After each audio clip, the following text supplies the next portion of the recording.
Reducing tension from the bow arm, I mean, welcome to the club. We all want to do that. I think, and again, it's very dangerous to go, not dangerous, but it takes much more time to go into actually how each one of us uses the bow and the whole theory of it. And I invite you to join Tone Base and to really go in depth into seeing what many ways are out there and ones that will fit with you. That's why I'm trying to generalize more, but if you look at your hand and you treat it as your mouth, so if this is my cello mouth, okay, my fingers will be my tongue, the articulating of it.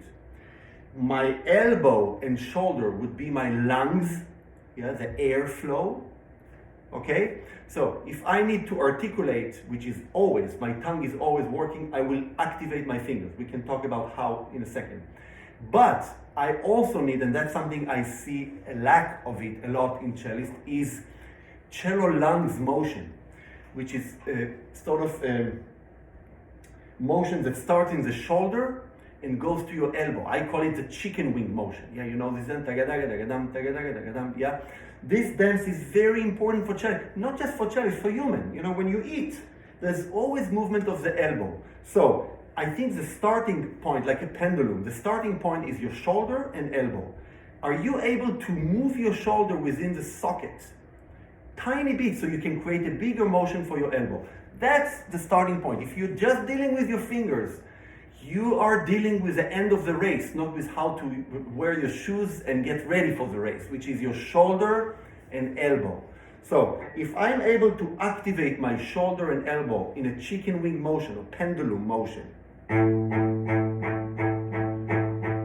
I already get the motion I want for the bow. Now it could be small, and it could be big.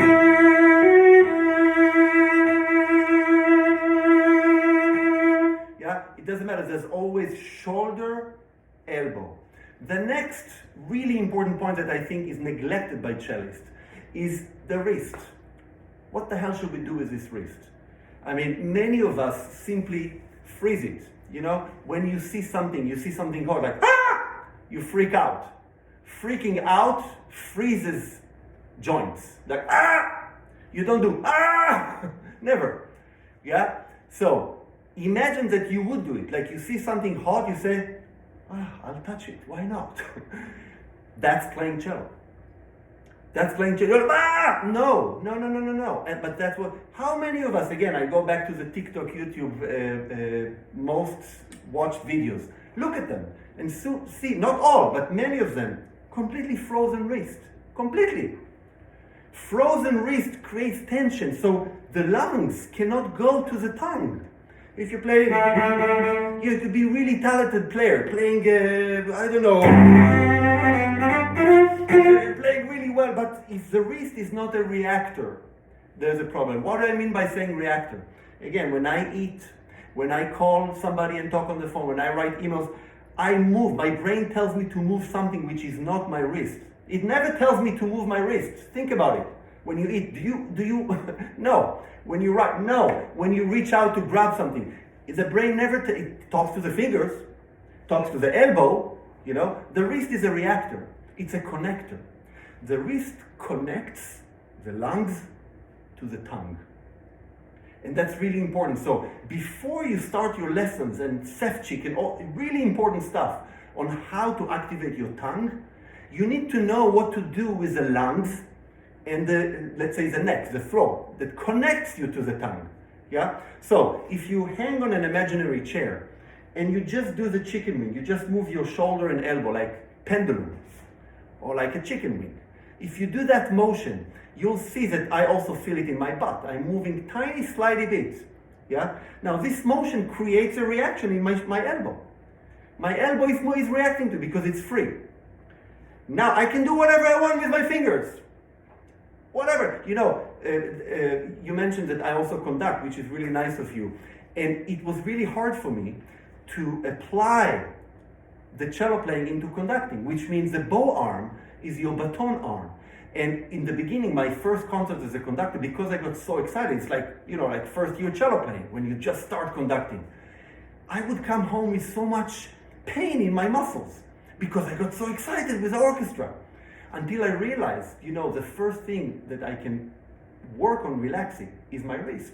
If I can conduct and have my wrist as a reactor to the motion I want to do with the baton, everything else will come to place. And it actually was a great cello lesson to reinforce what we do with the cello. So those 3 joints are crucial for the bow to be relaxed. Shoulder and elbow, creating the air, the flow of air, and wrist being a reactor, a connector to the fingers. Then you can work, and there are many ways to do it. How to pump your finger, how to play.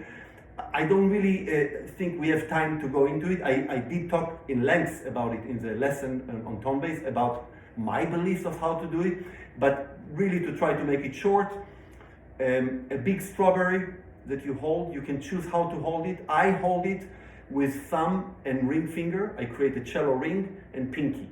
That's my big triangle, and I do everything with it. Then I pronate and put the rest of the fingers. So my pinky, middle, and thumb are always activated and always connected to each other. So on a down bow, I pump in and out.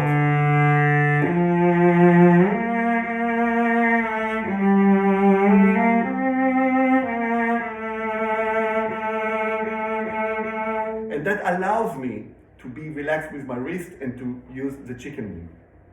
Of course, into it comes so much and what to do with it, but some people are using pinky, 1 and thumb.